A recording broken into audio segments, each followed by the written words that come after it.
ఈరోజు మనం ఎస్క్యూఎల్లో order by అనేటువంటి కీవర్డ్ని ఏ విధంగా యూజ్ చేస్తారు, దాని పర్పస్ ఏంటో తెలుసుకుందాం.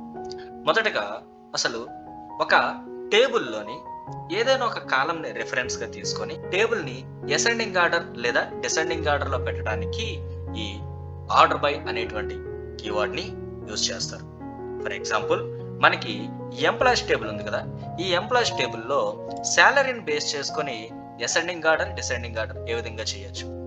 అసెండింగ్ ఆర్డర్ అయితే శాలరీని బేస్ చేసుకొని తీస్తే తక్కువ శాలరీ నుంచి రోజు రీఅరేంజ్ అవుతాయి. డిసెండింగ్ ఆర్డర్ అయితే ఎక్కువ శాలరీ నుంచి రోజు రీఅరేంజ్ అవుతాయి. ఓకే, ఒకసారి ట్రై చేసి చూద్దాం.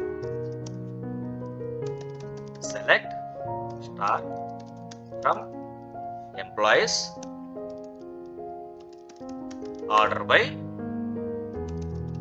సాలరీ డిఎస్సి అంటే మొత్తం అన్ని కాలమ్స్ ని సెలెక్ట్ చేయండి. ఏ విధంగా అంటే order by salary descending order అంటే డిసెండింగ్ ఆర్డర్ లో సాలరీని డిసెండింగ్ ఆర్డర్ లో టేబుల్ ని ఒకసారి చూపించండి అని చెప్పడం ఈ యొక్క సెంటాక్స్ యొక్క మీనింగ్.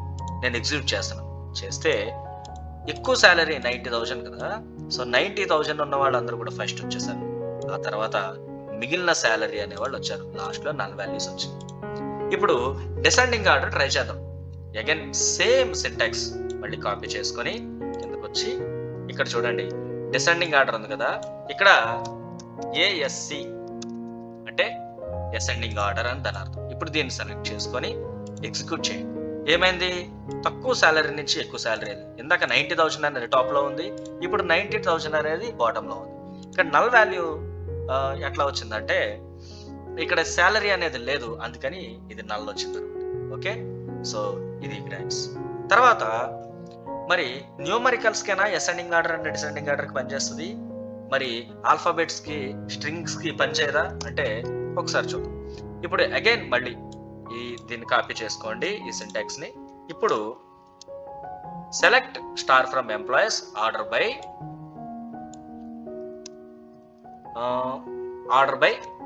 Name ascending order. అసలు నేమ్ ని అసెండింగ్ ఆర్డర్ ఎలా పెడతాము, నేమ్ ఆల్ఫాబెట్స్ కదా.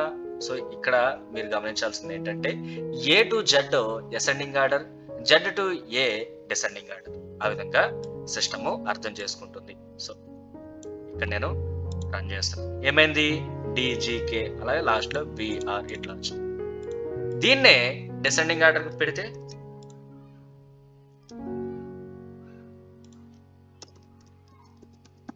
Descending order. ఓకే, సో దీన్ని ఒకసారి చూద్దాం, ఏమైంది ఆర్ఎంఆర్. సో ఉల్టా అయింది ఇప్పుడు కదా. సో ఇది గైస్, ఈ విధంగా మనం ascending order and descending order చూద్దాము. దీని అసైన్మెంట్ క్వశ్చన్స్ నేను కింద డిస్క్రిప్షన్ లో ఇస్తాను. సో మీకు అసైన్మెంట్స్ చేయాలనుకుంటే కనుక కింద డిస్క్రిప్షన్ క్లిక్ చేసి అక్కడ ఉన్నటువంటి క్వశ్చన్స్ ని సాల్వ్ చేయండి. ఫుల్ కోర్సు జాయిన్ అవ్వాలి అని అనుకుంటే కనుక మీరు ఇక్కడ కనిపిస్తున్నటువంటి నా కాంటాక్ట్ నెంబర్ ని అప్రోచ్ అవడం ద్వారా ఫుల్ కోర్సు జాయిన్ అవుతారు. Thank you.